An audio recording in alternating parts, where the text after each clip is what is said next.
were able to, I hired like a general manager and a director of the company, so I could step back and only work creatively and lead the team in a creative way. And for me, that was also important. I think to be a leader is also to be honest with yourself about your shortcomings, and either be better at it, or if you can, hire people that are good at it, so you can do the things you're good at. I am Berit Sander, Danish business psychologist, and my focus is people, human beings in work life. And I'm Stephane Guerraz, management consultant from France originally, and working with leadership and culture. And we are delighted to have a guest 3-star Michelin restaurant chef as our guest today, Esben. May you introduce yourself? Yes, well, I think you made a beautiful introduction, actually. But my name is Esben Holmboe Bang. I have among other things, I have a restaurant in Oslo, Norway, where I live. But I also have some projects in China at the moment. I am in my restaurant. I started it myself. We were just a very small team, and now we've grown a lot. So now I work as the creative leader of both the restaurant in Oslo and restaurants in China. So you were born in Denmark. You moved to Norway, to Yes. Oslo, to create your 3-star Michelin. Well, that was initially not my goal, but it's a very standard story. I lived in Copenhagen. I met a woman, and we moved to Norway. I thought maybe I'll do this for a little bit, but then you get married and we have kids, and I started Maaemo as well. So now this is my home, and I've been here for 20 years soon. And yes, Maaemo, I started it 16 years ago.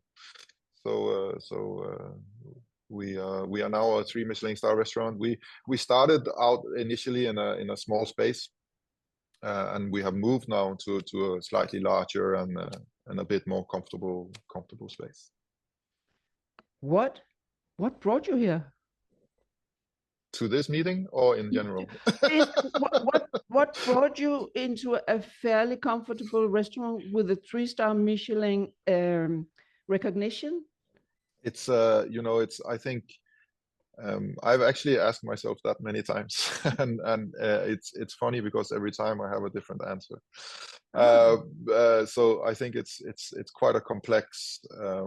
It's been a complex journey, because I think there are so many parameters that can create success. And I think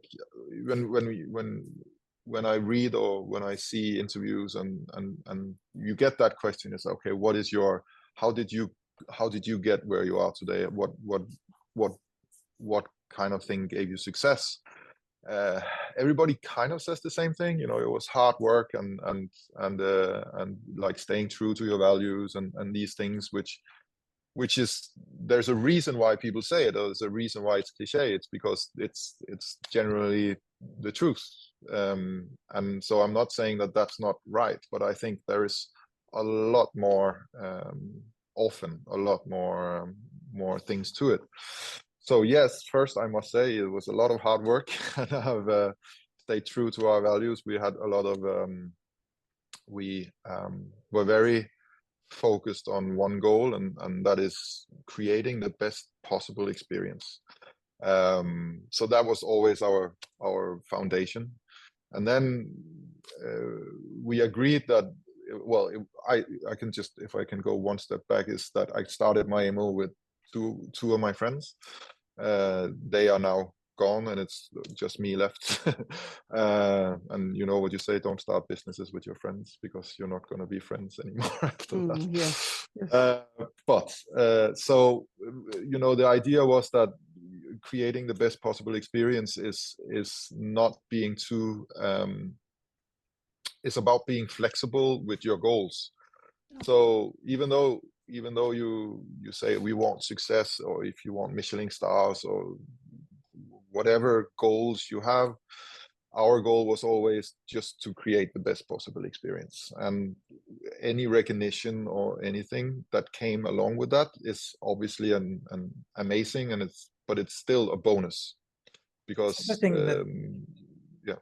because the guest experience will always be our main focus. But then I also think we were just at the right place at the right time, and I think a lot of success is 50% timing, because like a lot of people, they work so hard and are so talented, but it's also being lucky about having success. So I think we were very lucky, and we were at the right place at the right time. I really like the fact that you are courageous to talk about it's not only hard work, it's also about being at the right place at the right time, talking about luck. Because in my line of business, sorry, please. Okay, in my line of business is, there's different ways of having success. Obviously there's the recognition, 3 Michelin stars, the holy grail of restaurants. It's something that you don't even dare dreaming about it when you open a restaurant, because it's something so abstract, and it's so getting it is like a dream come true. That's one thing. However, there's also the other success. It's like as simple as having a restaurant that is full with guests.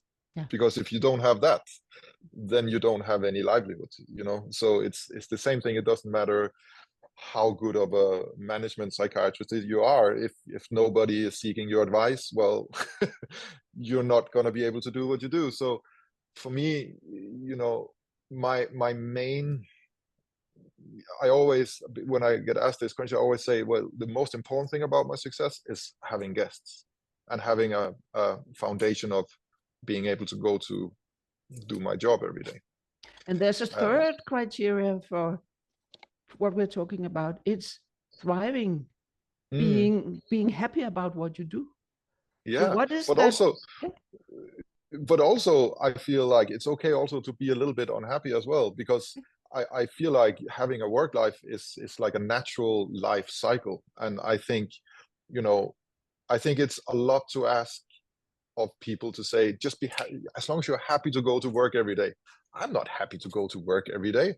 Sometimes that's not what I want, but most of the time it's what I want. And I think that's, for me, that's the criteria. Like a lot of people say, oh, the day that I don't want to do this, then that's the day I should quit. Well, I think that's complete rubbish. I think like you, just as much as your normal life, sometimes you have to do things that this is not what I want to do today, but I do it. That's the same thing about my job. But the good thing is that when I then get started, when the job gets going and my work day starts, my mood shifts. I'm happy about doing my job. But I think it's like it's okay not to feel happy all the time about going to work, because I remember we had one kind of coach coming by and talking to the team, and I'm not going to say who it was, but this person said, like, the most important thing is being happy to go to work. And I just completely disagree. The most important thing about going to work is that you find some sort of fulfillment, and it doesn't have to be happiness, but you get some sort of result that fulfills you. Say, okay, today I did a good job. It was not my best day. I wasn't happy all the time, and I was not happy about going to work, but I made the results and I did my job. I think that is the key to having success, is to pull through also when it's not great. So the third point is not being happy, it is fulfilling, creating results. Yes, that for me is the most important, is that, and it's always easy to go to work happy and inspired, and and that is, to be honest, that is 60-70% of my days are like that. But then, I think success comes when you still pull through when it's not so great, when when you don't feel as creative, or you don't feel like today it's not clicking, but you still go in and you pull through and you do your job. I think that is what creates success, is this sort of taking responsibility of your career, basically. Could you share with us, how do you cope with a lousy day? What is your coping strategy? I think it's funny. I don't have a specific recipe for it, but I know that I do what I love, even on my bad days. I know this is what I want to do. So I go in and I start. I say, okay, I have a meeting. I start off a little bit slow, maybe just to get going, and then I just go a little bit autopilot in the beginning. But then something happens. There's always something happens that creates some sort of spark or a thought that you didn't have from before. And I think that is when the process starts of some sort of creative journey to fulfillment, if you will. It makes a lot of sense. It sounds like your coping strategy is to okay, that's how it is. Yep. And eventually it will change. Yes, exactly. Just like life, this too, what is it that you say? This too shall pass.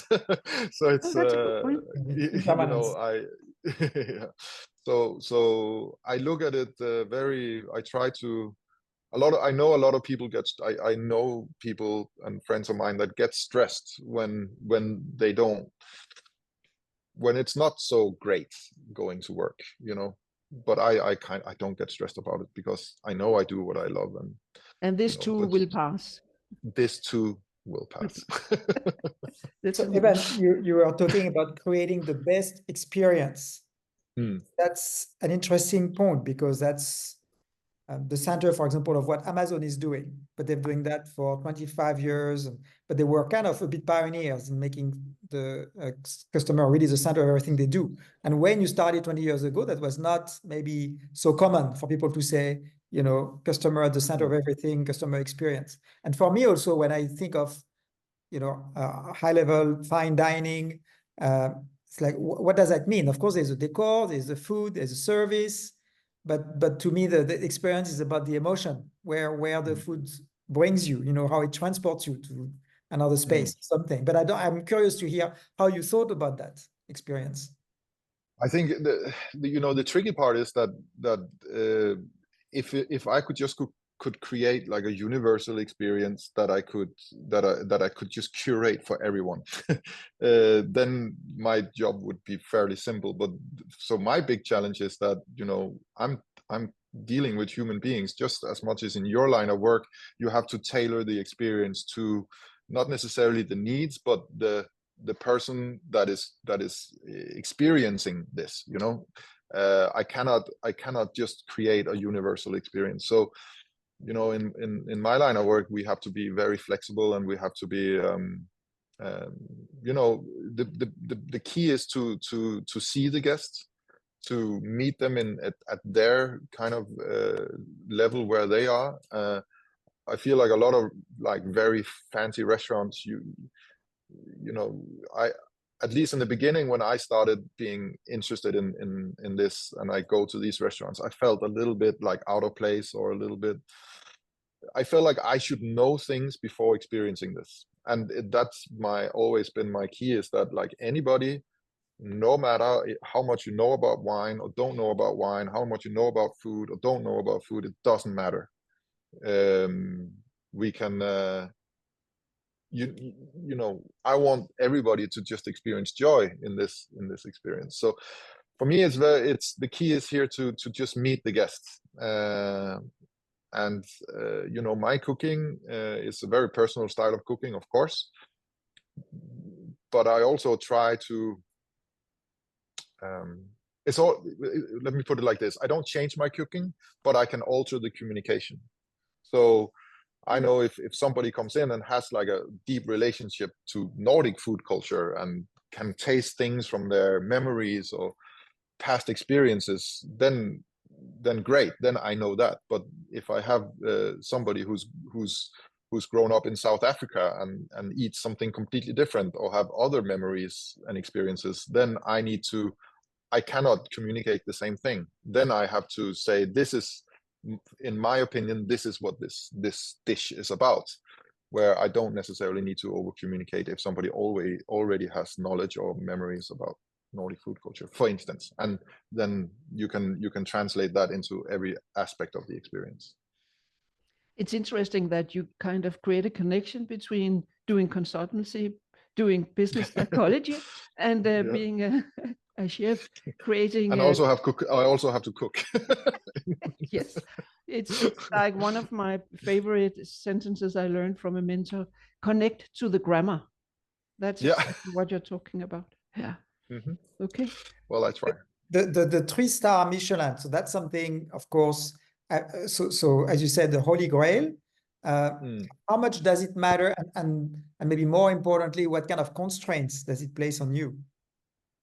Is it a pressure? Yeah, of course it's pressure, but that's fine. That's good. Yeah. Like there has to be, first of all, you have to be able to put a lot of pressure on yourself, but it's good to have also some outside factors forcing you to put this pressure on yourself. So that's fine. I think first of all, it created also, like, it's funny how success can also create success, so 3 Michelin stars, gives us a foundation. We are a busy restaurant. So that is also in part because of the 3 stars, if we have to be honest, so that also generates another type of success. But then the restraints, I don't feel there is any restraints, because we never started with restraints. We always did what we wanted to do. So we got to where we are with doing what we want. So I think we have to continue doing that. Just when we received the 3 Michelin stars, it was difficult, because all of a sudden you start comparing yourself to all these legendary places of these like grand chefs du monde, the kind of people that, like, you looked up to your whole professional life, and then you say, okay, now I have to be like them, or now I have to change the way I do things because I have to fit into a certain system. So it was a little bit of a process getting out of that, how you say, little ditch that we like buried ourselves in. So that took a little bit of while, and we got some professional help of like, okay, trying to get back to what was it that created the success, and keep doing that. And with that, I'm curious about the management style, and the leadership, because I've seen in some kitchens things can be really regimented, because of course you have to produce something with the same quality every day, or always pushing boundaries. Can you speak to how you manage? Yes, of course. I think I've also gone through how you call it, a journey of this, because I was very young when we started, and I never took any course in like leadership or anything. Like, I was just the cook who's been, worked in a very, very strict kitchens my whole career, and then all of a sudden you start your own. So, hey, what do? You do what you've seen everybody else do, and you become one of the, like, a horrible boss because one thing, you're very insecure, and you're young, you don't have any tools of communicating where are we going as a team, and what is the goals, and all this cliche important things, but there's a reason why it's important. It's because everybody, we all have to buy into it. I didn't have any tools in creating this, so that made me frustrated, and that makes the team frustrated, and when the team is frustrated, I get even more frustrated, and then you're in this vicious circle of just bad work environment, basically. But I try to be honest with myself about my shortcomings as a boss, and say, okay, what is it that I'm good at? Well, I'm good at creating something. I'm not good at necessarily communicating to the team to what I'm creating or what I wish to create. So I need to learn this. So I got help I got help from a coach, like a professional coach, to say, this is my shortcomings, this is what I want to get better at, and that is communicating with the team, and then leading the team with like transparency and honesty. So I got some help with that, and that is being able to show people. One thing is practically show, okay, how do we do this in a like a calm, you know, adult way of speaking and not just shouting. And then number two is to obviously lead by example, because the fact is that your team will often mirror your behavior, is at least to my in my experience. So I started, you know, I did everything I could to be calm, to show hard work ethic, but be kind to the people around you. And then that changed everything to me. That, you know, that a lot of my frustration disappeared. And when my frustration disappeared, obviously it was easier for me to also communicate and to lead. But then, you know, after a while I said, okay, I know I'm good at this now, but I'm sure there are people that are also very good at it and probably better than me to kind of handle the day-to-day operation of like communicating to the team, to all the practical things. This is what's going on today, this is the assignments, this is what's like just managing the team on a day-to-day basis. So when we had you know, when we were able to, I hired you know, like a general manager and a director of the company, so I could step back and only work creatively and lead the team in a creative way. And for me, that was also important to, I think, to be a leader is also to be honest with yourself about your shortcomings, and either be better at it, or if you can, hire people that are good at it, so you can do the things you're good at. It sounds I think like that for me was the key. The key, and it's when we boil it down, it sounds like being self-aware, being Yes. aware of your strengths and your challenges, what drives you, what are your values, and then being truthful to what you know about yourself and realistic about. So actively using your awareness of yourself has been a key in bringing you to a position now where it sounds like you are very comfortable about doing leadership, because you have picked and chosen. And I am comfortable now doing leadership also because, you know, the team are I wouldn't say easier to lead, but you know, when there is a good environment, everything is easier. The problem is if like there's a bad, like messy, hostile environment in the workplace, you know, your team will also be less receptive of new ideas, or like, you know, it's a big ship to turn. But when you already are in a good track, you know, everything just is more smooth, and there is you know, the team is receptive to new ideas and excited. And I think that is our job as leaders, is to create that in a team, because that also makes our job easier. And also here, quite a lot of humility and ability to ask for help, which is, again, yes, not for sure. That's no, I think like it's a job. Like this is also a responsibility, just as much as, you know, working in a shop, and you have to know what you're selling. You need to read up on it. You need to learn about it. Just as much do I need to learn about my job, because to be honest, there is no leadership course when you're getting a chef's education. So this is something that I need to do on my own. And that's very interesting, because again, the way you talk, I mean, I can hear that you are thinking of the team, not just of yourself. But it's true that the whole chef culture is so focused on the individual, right? And you have that apprenticeship where you go through different, you know, famous kitchen, etc. But that's interesting that only the technical aspect maybe is imparted, and not so much the how you organize and how you lead.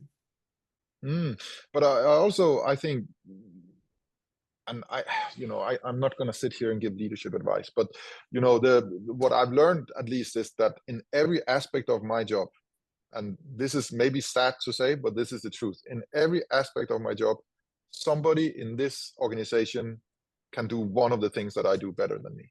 And that's, if there's probably somebody who can fillet the fish better than me, there's somebody who can work that spreadsheet better than me, and there's somebody who probably has an idea right now of a flavor or a conceptual idea that's probably better than the one that I'm sitting right now. So it's also about if I want to be selfish and if I want to further my career, it would be stupid not to tap into all those ideas, you know, or all those skills, and make sure you have the right people in the right place, because let's be honest, that furthers my career as well.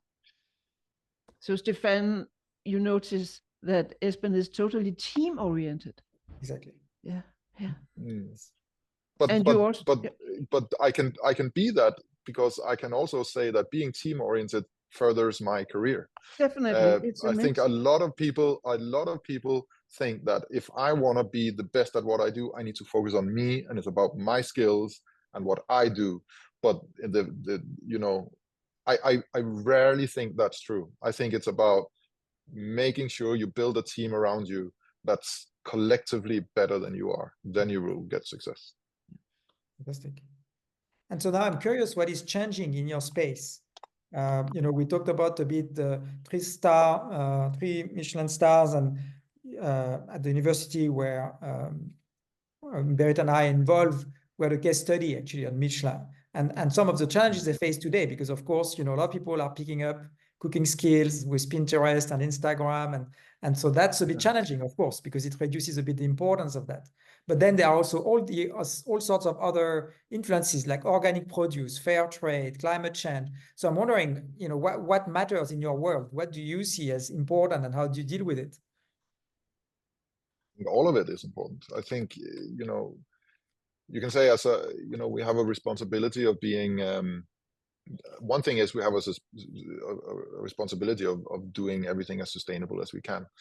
Just as much as we try to be sustainable with the way we treat people, we have to be sustainable with actual produce, with managing our waste, with working with farms that has a good way of working with the environment and the animals.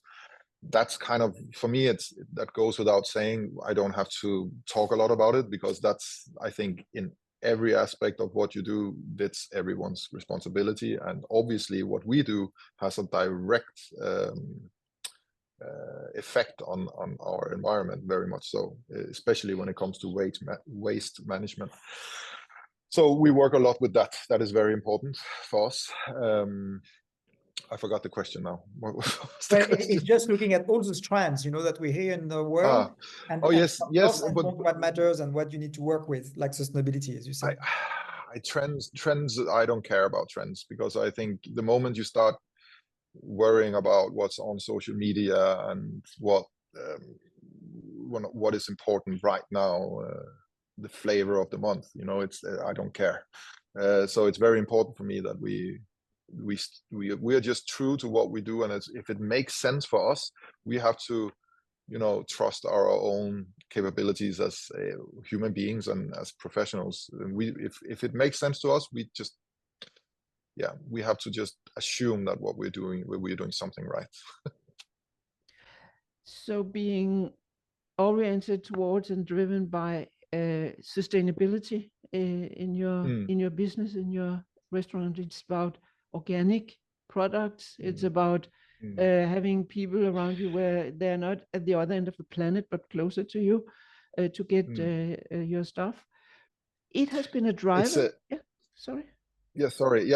just want to quickly, I think, you know, managing Maaemo is just as much as it just completely mirrors of my values as that I have at home. You know, I go to the shop, I don't want to buy food with chemicals. I don't want to buy things that travel all over the world.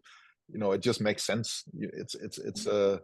And when I have a restaurant like this, where we, you know, produce large quantities of food every day, it's like a given that we have to think about these things, not only for our guests, that we have to cook healthy food and not spoil not serve chemicals on the plate just as much as we shouldn't, support a food system where you pour chemicals in the ground. So that's a given, and it obviously inspires us every day. But for me, that's the responsibility of any chef, but also any human being that cooks at home.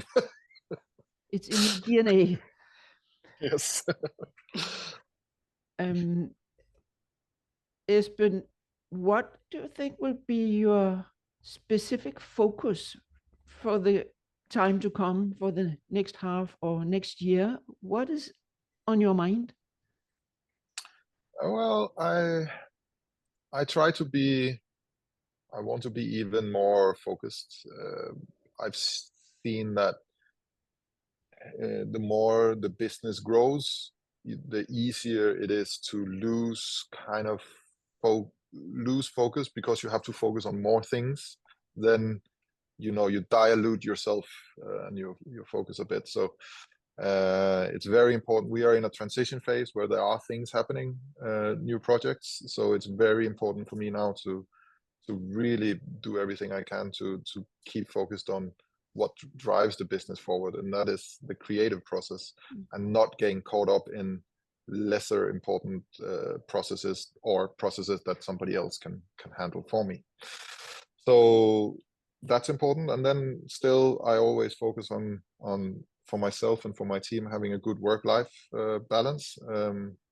Also a cliche to say, but I've always been a very big fan of like doing my 16 hours every day, and like really being very strict with working a lot, because that is the kind of the road to success. But I also realized that having time off and being able to reset and fuel yourself with other experiences outside the workplace helps me, at least.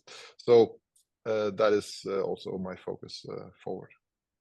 Do you have any specific concern or worry that kind of jumps into your mind?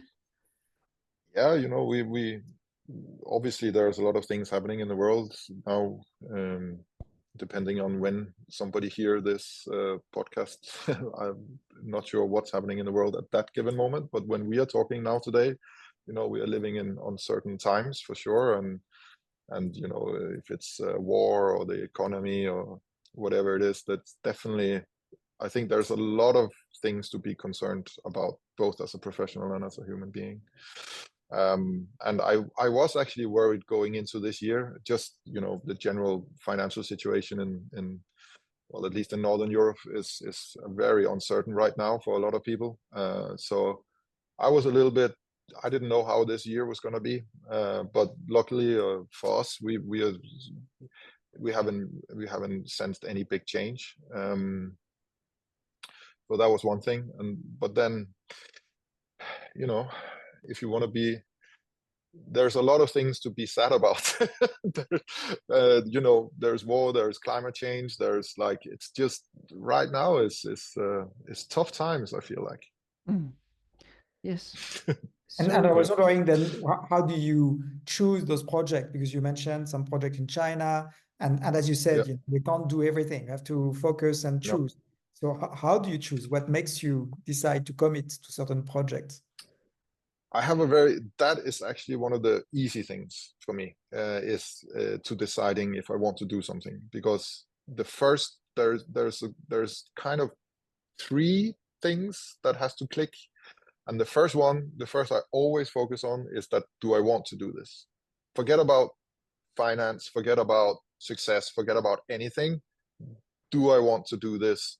And does it give me something? And if I can answer yes to that question, then I can move on to the next kind of requirements. But if I answer no to that, then I just leave it straight away, and I don't pursue it anymore. But if the answer is yes, then then yes, okay, it has to make sense financially, because this is my job, and it has I have to survive as well, and the business has to survive. Does it make sense financially? Yes, then I do it. And then the third requirement is it actually doable? Can we do this? Like, do we have the know-how? if we don't have the know-how, can we get the know-how, and do we have time to do it? Is this even, is it doable? But if if I can answer yes to all of those, then we can at least try to start the project, or we can go into the negotiations or whatever it is, whatever the situation is. But that is like the three most important things for me. So your low star in your life is it relevant? Do I want to do this? Do I want to spend time and energy on this? And then you start to become more logical. Yeah, okay. Does it make sense? Does it make sense? Stephane, do you have a final question? Just for the sake of time, no, just one. And make it the best question. The last question, we have to go out on the best question. Well, just one thing that, as I was thinking about this interview, I thought about is the whole apprenticeship process. And, in France, there was that long tradition where craftsmen would have to travel all across France for 5 to 8 years, work in different places, 6 months to a year each place to learn a lot. And I'm thinking, well, maybe this is a little bit of what's happening still today in, people training to be high-level chefs. And so how do you see that going into the future? Is it a tradition that will keep being alive, vibrant, or is it getting lost over time? I think that, I think you can divide it up in two things. I think one thing is taking your education, going to school, becoming a chef. That's like number one. And then after that, the next part of your education starts. You have to gain some experience. You have to see ideas. You have to work with talented people in order to grow as a professional. Before it was normal to do this, travel around, work for free, basically, just to absorb ideas and then to further your own career, and people would look at it as an investment in one's career.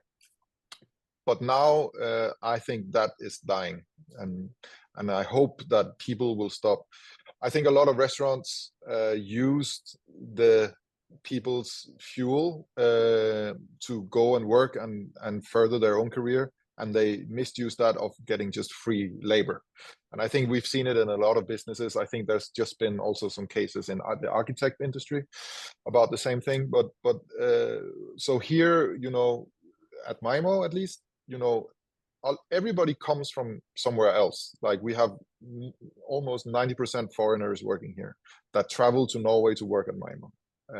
But nobody works for free. There's no apprenticeship, like say, okay, you come here for 3 months, you get a nice resume, and then you leave. None of that. You go here. We have a strict hiring process, just as any other serious business would have, and we treat it the same way. And we can hire different people for different positions. Some people we need a lot of experience, and some people you don't need a lot of experience because we can teach you, and it's a low level position. But then you can advance yourself and everything. But I don't want to be like just a random pit stop in people's career. I want to make sure that people feel like they can actually create a career here. So you want to choose, and you want to be chosen. Yes, I want them to go to work here thinking, this is where I want to be. Yeah. This is where I can start and develop my career. So if I may turn around the last question to end up on you, Esben, are there anything that you are curious why we haven't asked, or something where say they could actually be curious about this? Do you have something? I think I talk to journalists, and I talk to other people in podcasts. This is the first time I've done a podcast with somebody in your profession.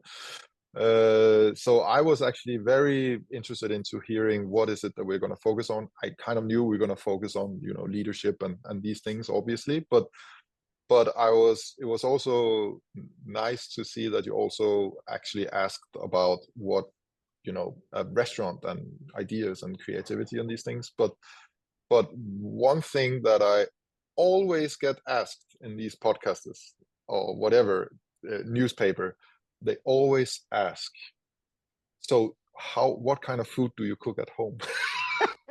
And I'm not going to say that I missed that question, but it was nice to be in an interview and not getting asked that. Oh, luckily that you didn't ask. Yeah, not another one. You will never do it. Okay, Thank you so much.